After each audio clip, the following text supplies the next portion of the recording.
Så er vi på Brøndby Havn, og vi skal i gang med at ordne måsen. Jesper, du skal klappe af. Vi var i gang hele dagen i går, hun bliver så flot. Så vi følger med resten af dagen. Episode 1, klargøring, klar til vand.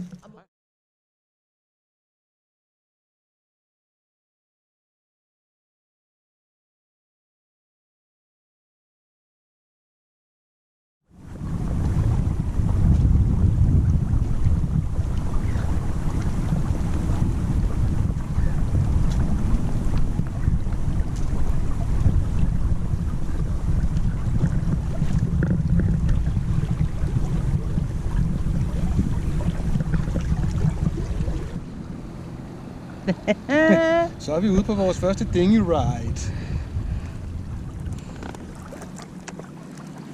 Det er synd, vi ikke kan sejle over til Thomas og Henriette. Ja. Det kunne have været sjovt.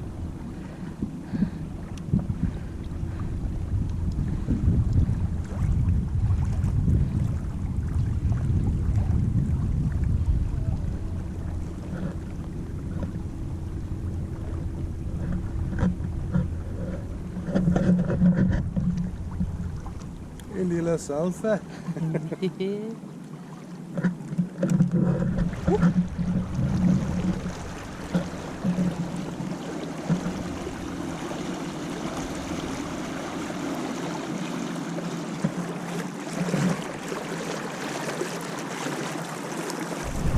Godmorgen, søndag den 7. Første nat på Måsen overstået. Så kommer gasten op med morgenmaden. Og der var dramatik på havnen i går. Det var der. Og vi opdagede ikke fjælde. Nej. Ikke det lille. Kan du give et kort resumé om, hvad der skete på havnen i går? Ja, det kan jeg meget godt. Lige 2 sekunder. Men det ved vi jo ikke, fordi vi sov. Klokken var 9:30. Men det vi læste her til morgen, det var, at der var nogle vandscooter i Københavns Havn, der havde drønet rundt. Der må man slet ikke sejle. Og de havde så påsejlet sådan en udlejningsjolle, hvor der sidder en amerikansk kvinde og en mand. Og hun afgår på døden, og han får svær kvæstelse og bliver indlagt på Rigshospitalet. Og politiet finder så dem, de mener er de skyldige, her i Brøndby Havn. Ved 9:30 er der nogle anholdelser. Men der ligger vi altså og sover. Og vi havde godt nok bemærket, at der var en masse vandscooter, der sejlede rundt her og så videre.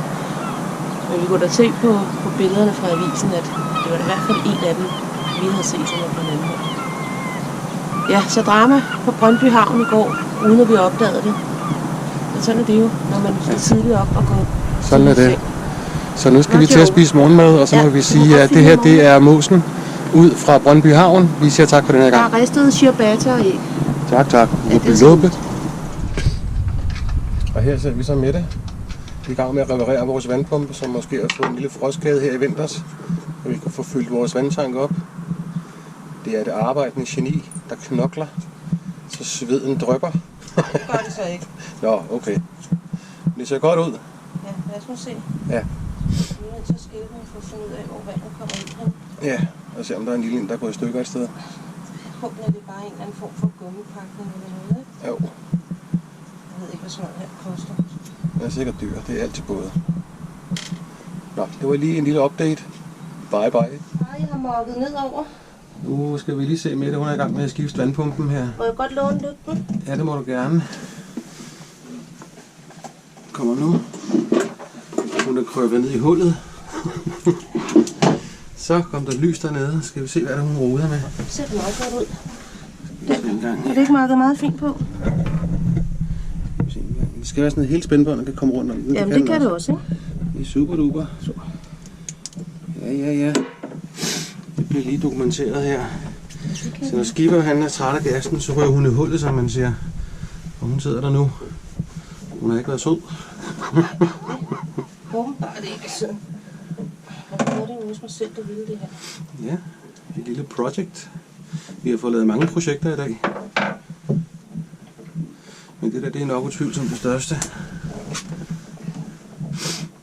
Og vi har været så heldige, at vi har fået regnvejr. Super.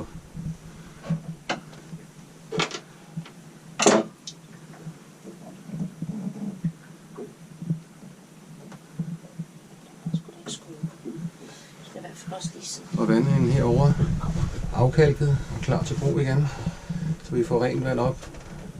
Slangerne er skiftet, det er super duper. vi laver en test senere, når vi kommer dertil, så tager vi lige en filmer mere. Så kommer det store øjeblik, hvor vi skal teste, om pumpen virker. Og jeg synes, at Mette skal prøve at gå ud og se, om hun kan få vand ud af hanen. Jamen, jeg har... nej, forresten, det har jeg jo ikke prøvet før. Nej. Det er jo første gang, det er jo rigtigt. Det er jo det, vi skal jo lave testen.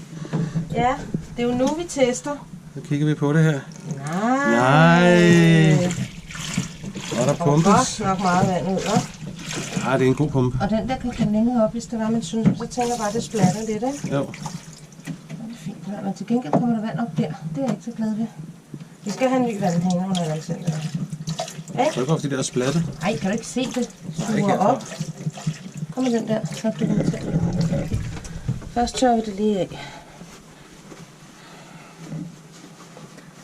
Sådan.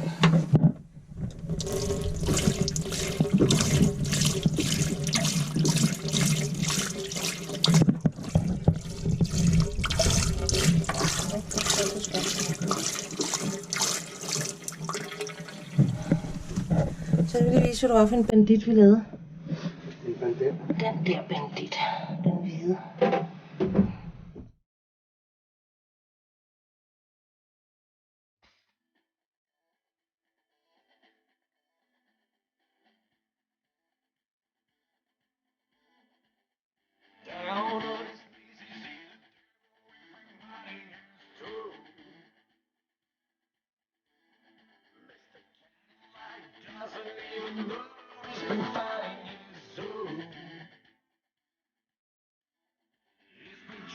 Shooting only angels inside, running around with the good and the evil in his mind.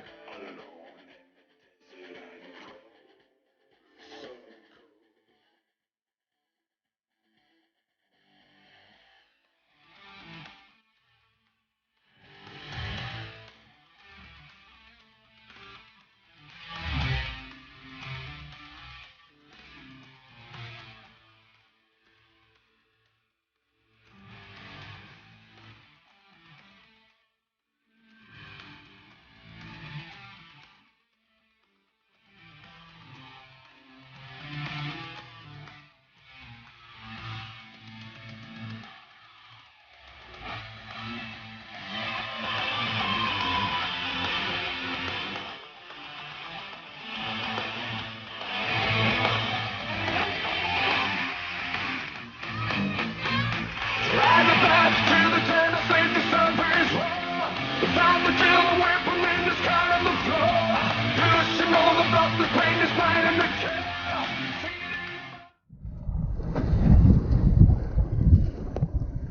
Kan du fortælle, hvor vi skal hen? Jamen, i øjeblikket så har vi forladt Brøndby Lystbådehavn for en halvanden times tid siden cirka. Og vi beslutter os for at stævne ud mod Rødvig, som ligger lige på den anden side af Køge Bugt, Faxe Bugt. Og lidt afhængig af vejr. Den svinger lidt i øjeblikket, men jeg vil tro, vi er der i løbet af 3-4 timer. Det er altså også med, at vi har en gennemsnitsfart på omkring 4 knop, så det tager 6 timer i alt. Vi havde lige lidt bøvl, da vi skulle sætte sejlene, men det fandt vi ud af, at det gik fint. Der er lidt bølgegang herude, det kan nok være svært at se på videoen, men vi ligger med sådan en 3-4 knop her, og solen er begyndt at komme frem. Det er sgu egentlig ret fedt. Det er det er faktisk vores længste tur. Vi stævnede ud til Køge Marina sidste år på cirka 12 sømil, nu er vi ude på 25. Så er vejret faktisk perfekt. Det blæser en 5-7 sekundmeter sådan deromkring. Der er lidt bølger fra, det blæste meget i går, de er nok lige ved at lægge sig nu her. Vi regner med, at turen hjem i morgen bliver meget stille og roligt. Det skulle ikke komme mere på en 3-4 sekundmeter der. Så, men det er super hyggeligt.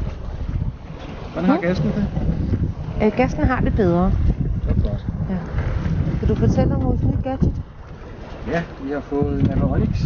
En iPad, vi har monteret der med navigationen. Lidt større skærm end den, vi havde. Den er faktisk super fed. Den suger selv ind og gør det, den skal. Jeg ved ikke, om I kan se på videoen, den røde streg, det er den, der meget gerne skulle prøve at ligge oven i den blå. Det er lidt svært, når vi kan skubbe sideværds af bølgerne, men jeg prøver at holde kursen cirka på de 150 grader, 165 grader. Så skulle vi meget gerne komme lige på spidsen mellem Faxe Bugt og Køge Bugt. Så Men det fungerer godt, så kan vi se lidt tv på den om aftenen, når vi streamer fra nettet, og det er sådan en multimedia-gadget, kan man kalde det.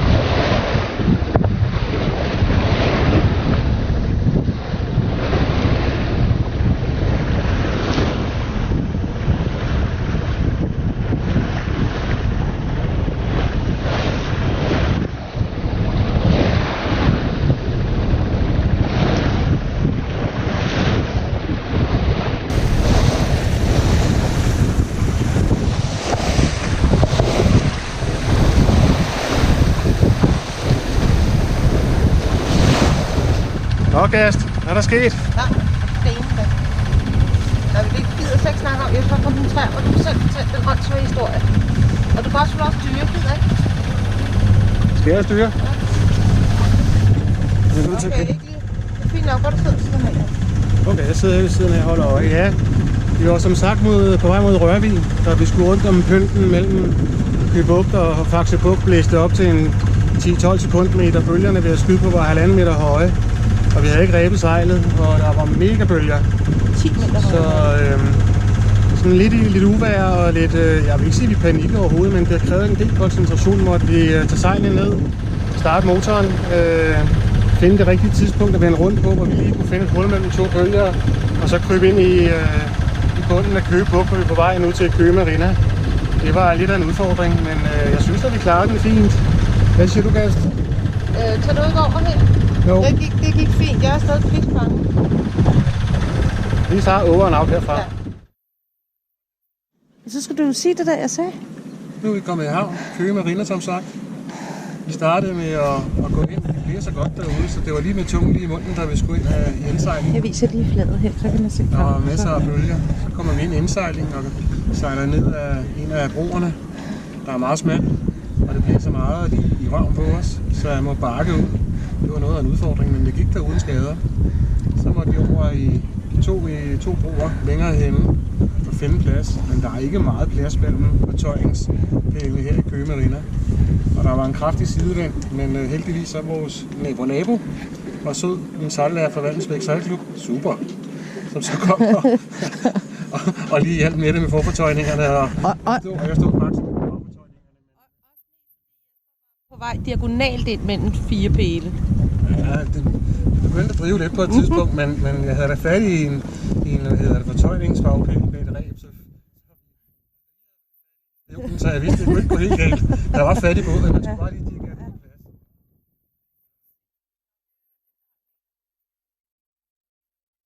Meget søde mennesker. Og de landede lige et kvarter før også. Så det var fint.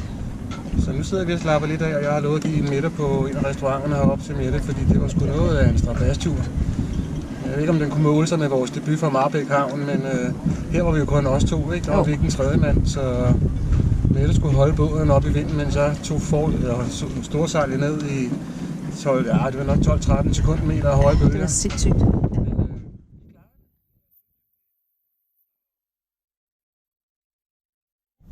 Skål for Køge. Så er aftensmaden ved at blive indtaget. Vi har lige købt en gang dagens ret. Mørbrødgryde, kartoffelmos, cocktailpølser. Vi overgår ikke at sidde på en restaurant.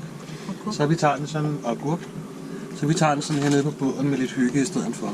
Det er også dejligt, at vi har teltet op, og vi sidder i læ. Så er det dejligt lunt. Med vores nye bord. Ja, og vores nye bord. Det er vist første gang, vi tager et billede af det. Så nyd det. Det er super lækkert. Hej hej og velbekomme.